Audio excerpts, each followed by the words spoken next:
So, good morning and good afternoon to all of you who are listening to us today. I hope all of you are doing well um, wherever you are. And my name is Manju Menon, and I'm the founder of NuSocia, which is a social impact consulting firm from India. We support organizations, especially corporate, in designing their corporate social responsibility initiatives and measuring them and evaluating them and taking it to an impactful scale and what do you say, depth of work that they do. And today I have the privilege of having this interaction with Mr. Paul Klein, who is the founder of Impact Corp and Impact Foundation Canada, and who also is an advisory board member at NuSocia. And while both of us, we have interacted several times in the past, but for the sake of the audience today, Paul has worked for over 2 decades on the topic of corporate social responsibility, and has authored several articles, have spoken in various business and academic forums, while advising over 80 plus companies on how to do meaningful social responsibility and how to benefit it from time to time. And this conversation is also about the book that Paul has published recently called Change for Good, which carries a lot of insights and wisdom on how corporate should engage in meaningful ways of social change through their CSR initiatives.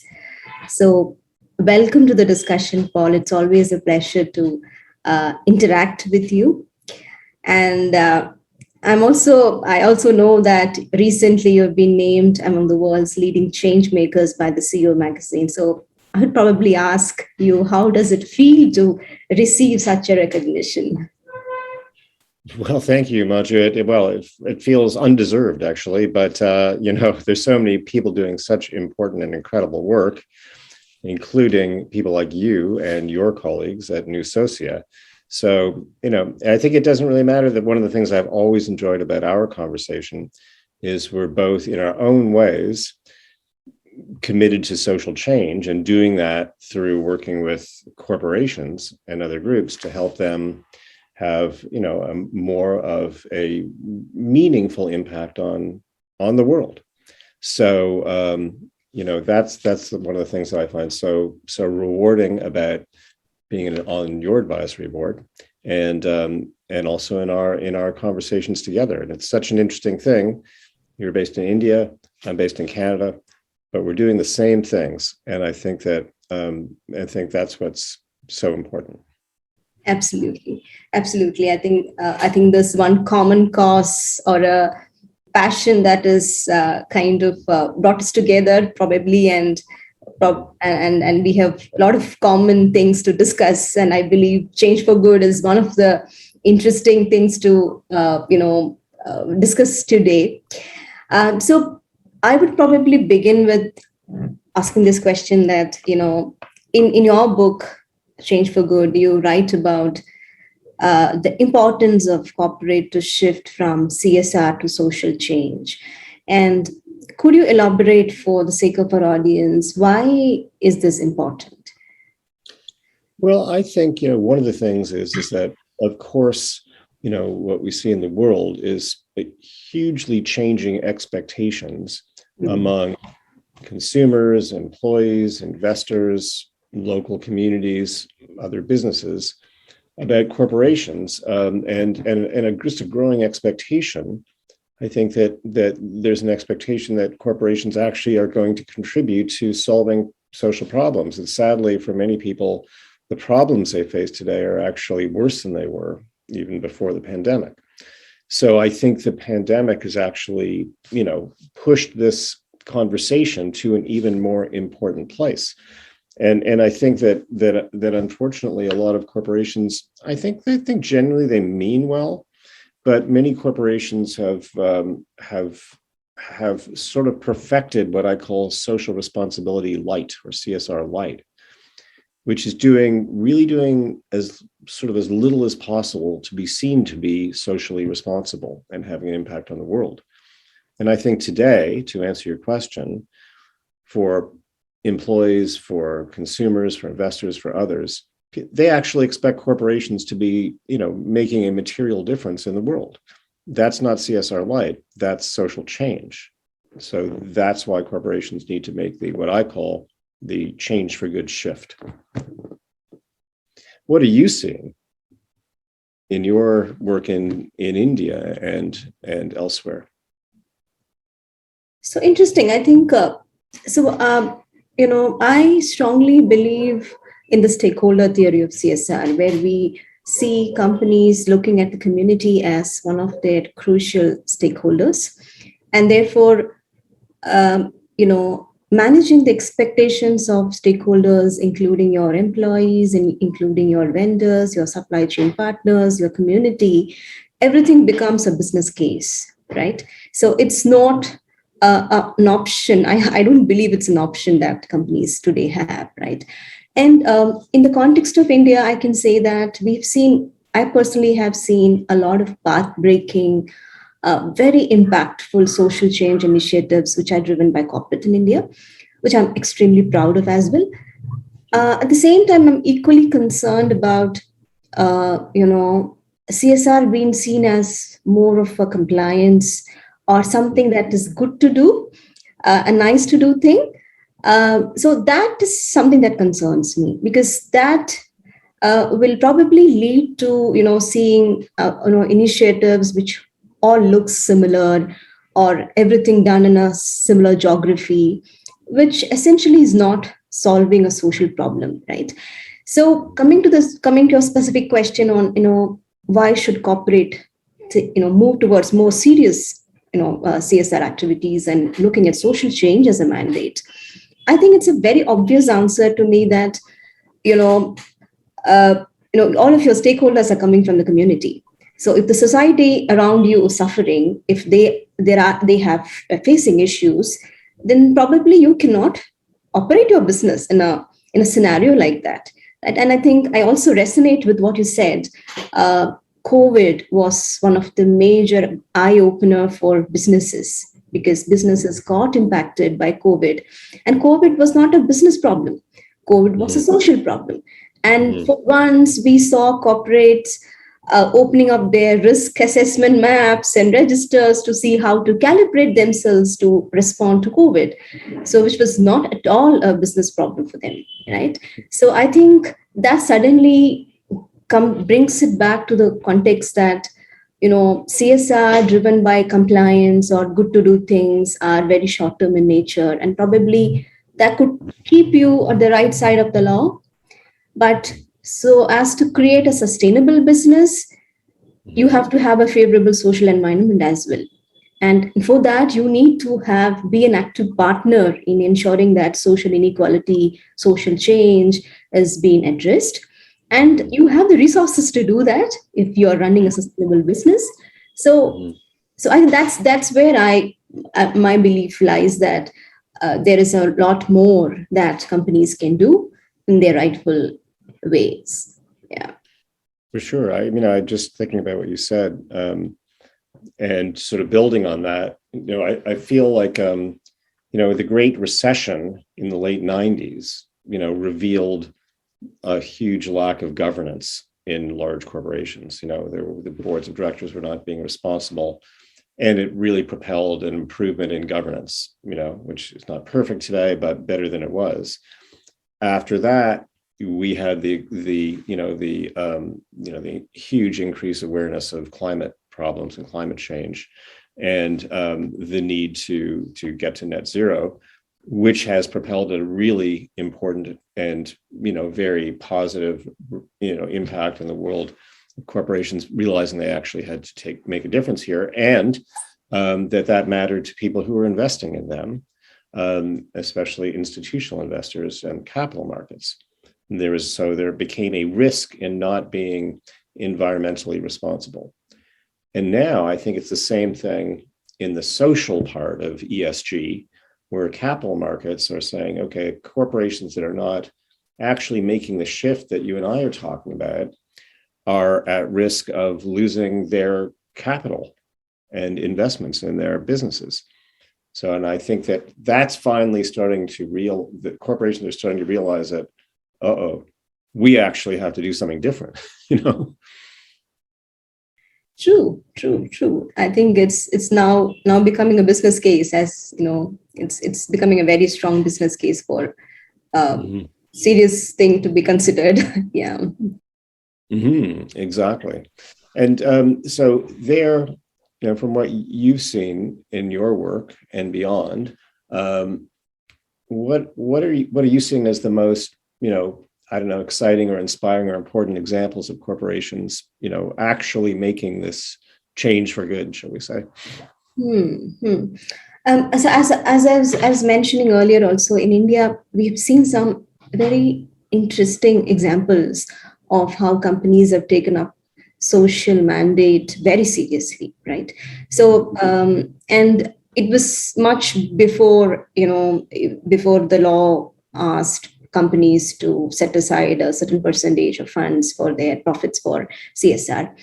So, so there are numerous examples actually in front of me, which to me is one of the inspirations of the work that I'm doing today, because I've seen that it is possible to do.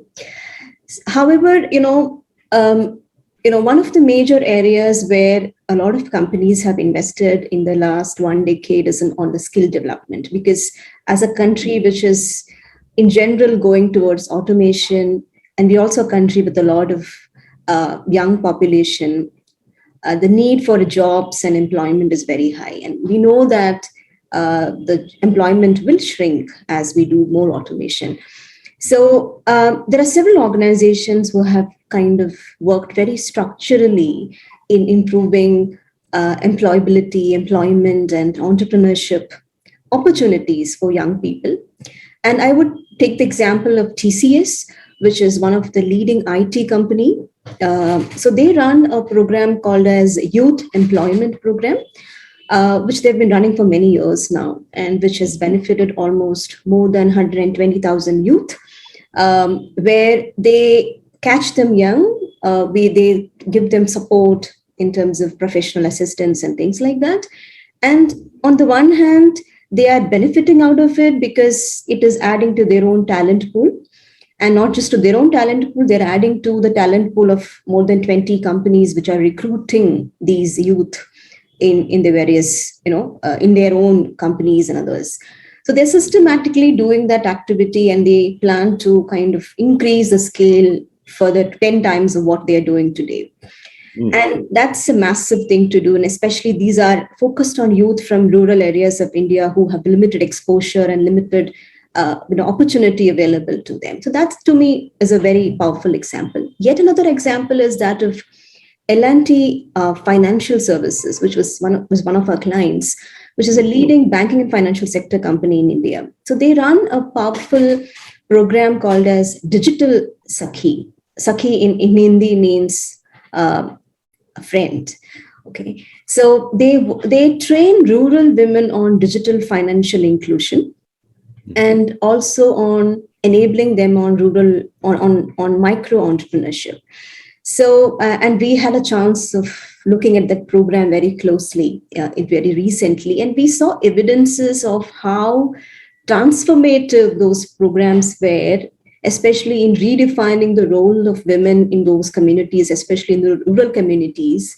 The kind of change that we saw was unbelievable. I could say that some of them have really taken up leadership roles in their communities, not just becoming economically independent. So I think in that process, L&T Financial Services is possibly also trying to expand their customer base, which may be an ultimate impact for them. But from social perspective, they've really kind of leveraged their strength as a banking and financial sector company in designing something like that. And your question of you were referring to the ESG part of it, and in the sustainability side, because India being a country where a lot of people are showing interest in our market, businesses are today integrating a lot on the sustainability and sustainability initiatives which are very community oriented. And one of the example is of IKEA. When IKEA entered India, they had to do a certain percentage of sourcing from India. And some of the products they were sourcing from social enterprises in India, which were working with rural women. However, in order to make those enterprises, to that standard where IKEA could probably source from them, and also to meet their own sustainability standards, they had to kind of handhold these social enterprises for a very long time in ensuring that they reach the quality, they reach all of those norms which are, essential for them to do exports. So in that process, I know that one of the case studies that I have seen very closely is of this enterprise, which started off with some 80 women producers. Today has about more than 1,000 women producers producing some 120 plus products for IKEA and several other companies. So they kind of are economically empowered. Some of them are first time entering into the job market or the employment market. So I think those are meaningful examples of how companies can really bring out their expertise onto the table, and at the same time change the way enterprises operate, change the way communities function, and at the same time benefit out of that as well. So those are some of the some top things that I can think of right now. But I'm sure you also, since you've done a lot of work on this, you would also have a lot of similar examples to share, and I would love to hear that as well. Well, it's, listening to you and listening to what this financial service company does there, I think that, similar companies here in Canada and the United States and other countries have a lot to learn from that example that you just shared, because I think that's one of the most important things and gaps today is companies that are, having these sort of talking about these commitments, and the gap between that and actually doing the work and working with communities and working with women and so on the ground, so to speak, to actually make a difference. So that's a fantastic example. I love that. I don't know, like one of the interesting things I find is that, when one thinks about businesses and social change in a large scale, it's very interesting to me that it's always the same examples of big companies when people talk about Ben & Jerry's or Patagonia or Lego and others. IKEA is a great example. Fantastic. They're all great. I love the work that all those organizations do. I'm so inspired by them. And I mean, I ask people all the time, like, what companies do you think are doing the best work in this area? Beyond those relatively small number of companies, people are, well, I'm not really sure. And there lies the opportunity, right? For other companies to be actually making change in the way some of these small number of leaders are. But I think to answer your question, I don't know. I feel like on the one hand, large. I think there's a few levels that come to mind. I guess one is large companies like those ones I mentioned. And another one that I'm kind of inspired by some folks that we've worked with are the global food company McCain Foods that operates around the world, I think including in India as well. And they have developed a whole program called Farms of the Future, which is an incredible example of incubating local, sustainable, regenerative agriculture farms in communities around the world. And the first one was here in Canada because the company started here. They just opened another one in I can't remember where in Africa. But it's an incredible concept where they're actually going back to really the first principles of agriculture, and then have a plan to share what they have learned and what they're doing there with anybody. And so it becomes a kind of farm lab that is really bringing back the principles of which is what agriculture started with, of regenerative agriculture. So I love that. And I think that things like that will, of course, ultimately benefit them because their employees will be excited about it. Consumers and customers will be excited about it. And it's a bold move from a company that probably is not seen to be socially responsible in that way. Then I think of there's so many other things that I think there's so many exciting smaller companies, whether they be social enterprises or B Corps, impact as a B Corp, and others that are doing work that maybe people don't know about as much, but it's just as important. Because I also think that, you could think it's very easy to get kind of trapped in thinking about scale as being the most important thing. And big change obviously is important, but big change always starts with small change.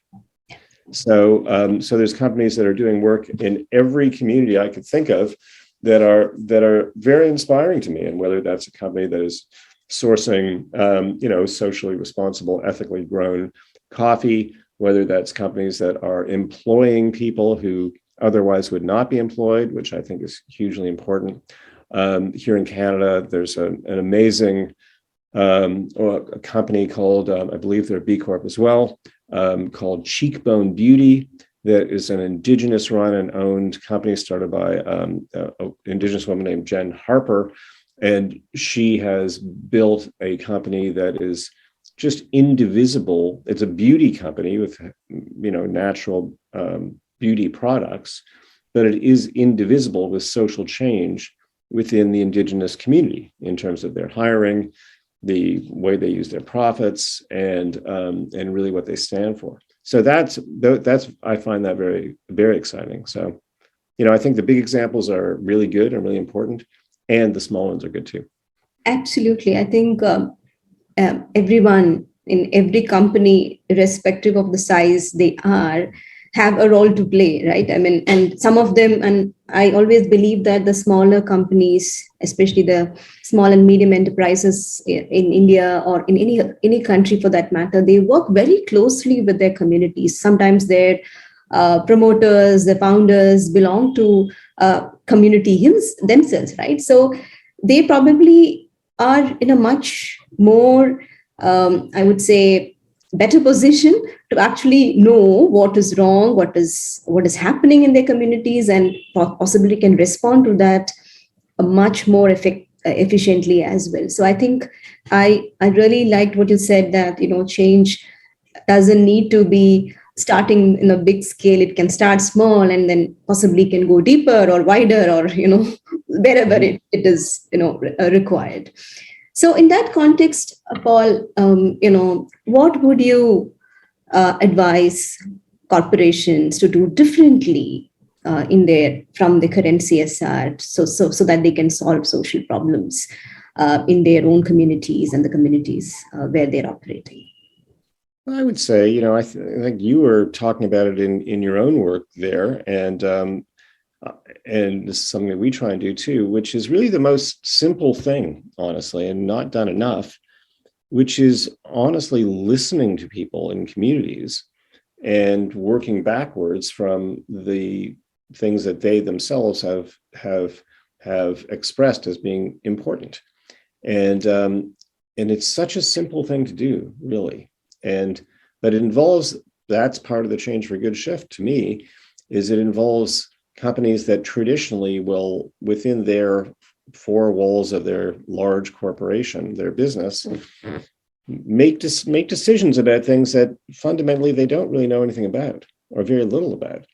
And I always use the example of thinking about, say, if you had a business and you had a really serious, computer or IT problem, what would you do? You would find somebody who has the most experience possible to come and help fix that problem. Makes sense. In the area of social change, so we're talking about, say, hunger, homelessness, or any number of things, companies will, make decisions about these things that they have absolutely no experience with, and, it's like they wouldn't bring in someone who was homeless to solve the IT problem, obviously, or maybe they should, but they themselves will, even though they have no experience, will say, well, we know we can figure out what to do about how we should be addressing homelessness in India or Canada or wherever it is. And so the first thing is involve people with lived experience, involve people who have experienced these problems, because they're the ones almost always that know what the best solutions are. And I think that's the biggest missing piece, and what corporations should do first in terms of making a bit more meaningful impact on the world. How about you? Yeah, I think I totally agree with you, because and I have a similar thought process. I think that companies, yes, they come with inherent strength of processes, efficiencies, ample resources. They have access to a lot of things which maybe in the context of in a country like India, the non-profits do not have, right? And social enterprises do not have. However, I think we need a lot more collaboration in the sector, right? And I think I also have this quite unpopular view, probably, that corporate possibly should stay away from directly implementing programs in the community, because direct community change or social change is not a linear process. It's not a process that you can fix like you're fixing an IT problem, right? It needs, as you said, it needs a lot of listening. It needs a lot of empathy. It needs a lot of investment that one has to do to really make sure that we are responding to what the real needs are. And there are organizations who have been doing it for several years. They have spent years and years doing that, developing some kind of an expertise in doing that activity, involving people, participatory approach, and all of those things. So probably instead of trying to reinvent everything, trying to do everything on their own, maybe a lot of collaborations can happen. You could probably go and strengthen organizations which are very community-based organizations who are trying to solve problems by giving them trainings, giving them IT support, whatever they need, right? And rather than thinking that we can solve it all by our own. So that's one thing that I strongly believe, that we need to trust our ecosystem a lot more than we do today. And I also want to quote an example here. One of the companies that I know, they're also one of the clients. They initiated so they are a lifestyle company, a leading lifestyle company in India. So they decided that we want to support organizations which are using any product which solves a social problem. So it could be a small social enterprise, it could be an idea, it could be anything. However, if that product solves a social problem, we would like to kind of support them. So they ran a very large kind of a program where a lot of people applied, some 900 plus applications came in, and they finally kind of chose to work with whatever funds they had. They chose to work with 8 or 9 of them.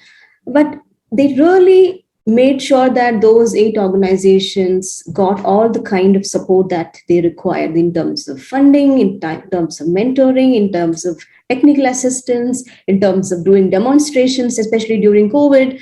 So they kind of leveraged what their strengths are, right? As a company, they could bring in a lot of design elements into it.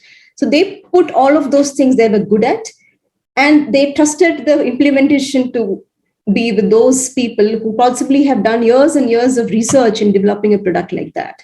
So I think somewhere those collaborations, we need to see more of such collaborations in the sector, is what my personal belief is. And I would probably talk more and more about it, to companies that you need to collaborate, better now. Yeah. I love that example, and I love that for a few reasons. One is, that you can actually, there are opportunities for productizing things, in a responsible way. And also it takes the idea of partnerships, which is used in a very loose way a lot of the time. I find like partnerships often are sort of a euphemism for just giving more money or giving a lot of money to a charity, But what you've described is really a collaboration. And I would say the other thing that in terms of what companies ought to be doing differently, and I think it builds on what you just said, is it's actually going beyond just collaboration. It's co-creation. It's working together with, whether it's, community partners, employees, people with lived experience, other stakeholders, municipalities, to actually get together and consider a social problem and consider what a shared solution, co-created solution might be. And also to think about it, as we were saying before, in a modest way, because, there's a good reason why social problems are, things that could have been, you would think could have been solved, well, they haven't been solved because they're very difficult and it's hard work. And it's mostly, in my experience, like starting small, but doing it in a way which is co-created and then scaling from there. But I had another question for you, which is in and around all this, role of business and social change and all of what we're talking about. Leadership in my experience is so important in the corporate sector, and the role of the CEO in a company is changing. What do you see as the today, like if you were talking to a CEO and advising them on what your role ought to be or how it should be different, what would you say? So, the way I look at it is, and I'll connect it back to what you said in the beginning, right? So we live in a world where we are much more interconnected than what we were. And therefore, with the advancement of technology, there are a lot of people who are looking at you very closely as to what you're doing. It involves, and a lot of them involves your customers today. And they are a set which is much more aware of what is going around. So today's young population knows very much about responsible consumption, responsible production, global warming, inclusion, diversity. They are very conscious about these things. They have questions about that. So, and they are going to hold organizations responsible, right? And we can't ignore that. And I think, therefore, I believe that if I have to have a conversation with the CEO of any company, I would probably, ask them to, or probably suggest them to look at very concrete, visible, measurable, collaborative efforts to come into the table for addressing social problems. Try and see how much you can do in collaboration. Try and see how much measurable and impactful those things are. Don't just do loose things, right? So just do things which are, as you rightly said, co-create initiatives with other people. So I strongly see a trend where the SDG discussions, which once used to be limited to the CSR departments of corporations, now moving to the boardrooms. So I think today, the CEOs will have to, along with the new products, new markets, and all of those decisions that a CEO take, the S part of the ESG is also going to be something that the CEO will have to strategize and see how it is going to, be worked out along with the CSR department. So I think, to me, CSR is not charity anymore. It is a strategic function, and it ought to be seen as a strategic function.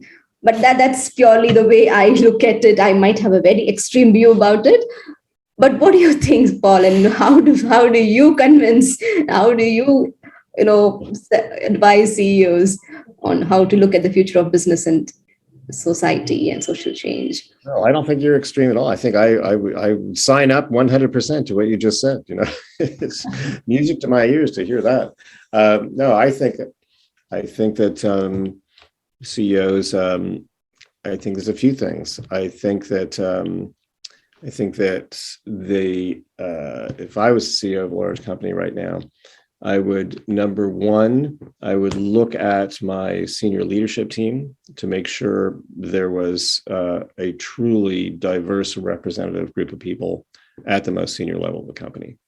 And if it wasn't, I think that I would make those changes, because that is just, now consumers and shareholders and others, is the first thing they do is look at literally who the people are leading large companies, and also on their boards of directors. So I think that's important.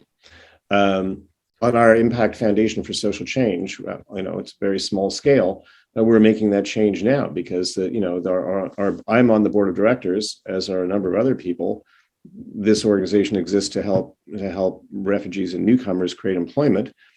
There's a number of people, including myself, who've never had that experience as a refugee. We're changing that to make this board more diverse, and I'm committed to doing that. I'm actually not going to be on the board after a while. So that's number one. Number two, I think I would, if I was the CEO, or I would recommend to a CEO to create an executive position around social change. So it's not good enough to have, not enough even now, like chief, say, social responsibility officers. That's not good enough. I would create a position that says chief social change officer or chief social impact officer or something like that, And I think the other thing I do, which I've seen in us, a little bit starting to happen, which is I would tie people's, incentives and compensation to the degree to which they're contributing to helping the company contribute to social change. Interesting. So you recruit the right people, have a vision of social change for your company. You recruit the right people in all functions to represent the community in a real way. And then you also give people the incentives in their work to actually make that change, to change for good, as I would say. Awesome, actually, because I believe, with that kind of a commitment coming from the leadership, and which is like a systemic change within the organization. And it's not just limiting to what the leadership thinks, it's permeating down into all levels of the organizations, where they think social change is not only a responsibility of few people who are designated with that, but it's a role of the entire organization to see how this can be achieved. And because it's no more a choice, it's something that all of us need to kind of take up as a target and kind of do it as you do with any other business goals that you have, right? So awesome. I think I'm glad that we are discussing this, because a lot of these things keep coming into your mind, and then we really do not have we don't kind of spell it out very succinctly. And I'm sure your book has a lot of ideas and insights on how this can be done practically, and how the mindset can be changed in terms of going from a very CSR light initiative to a more in-depth engagement with people with lived experiences, people with listening a lot to your constituents, and see how the contributions could be made even more impactful. Any last words from you on these? Well, I think that corporations, like any businesses of all kinds, like I learned so much from the conversations that I have with you. You're in a very different country, but we can have an incredibly interesting and I think important conversation about what we're each learning. And clearly, there's there's a lot of important similarities, and so I think that people should be doing more of this. People should be talking about getting outside of their own world, having conversations like you and I have been having for a few years now, actually, and really collaborating with people and learning from people. Like always the best thing is to spend time with people who are not like you. Always. Yes. I mean, you and I are similar in some ways and different in other ways. That's the best thing. Absolutely. And I think we ought to have a lot more conversations like this. And I really look forward to you visiting India, because I'm sure that there is a lot of interesting conversations that we can together have with business leaders, CSR leaders, and in seeing how they can how we can learn from them in terms of what they're doing, and also in terms of how looking at some of these newer ideas and perspectives in terms of how CSR could be made more strategic, more in depth, and impactful by the corporation. So I keenly look forward to meeting you in person, Paul, very soon. And and I wish you all the very best with your book. And I just wish that it reach millions of copies and a lot of people read them. And then, of course, to the viewers today, please do grab a copy of Paul's book. And especially if you're a practitioner or you're an academic, academician, please read through and give your feedback as well in terms of what you like the most and what you learned, what are the key takeaways and learnings for you as an individual. So thank you, Paul, for your time and for this conversation. Thank you, Manju, and keep up the amazing work that you and your team are doing. Thank you. Thanks a lot.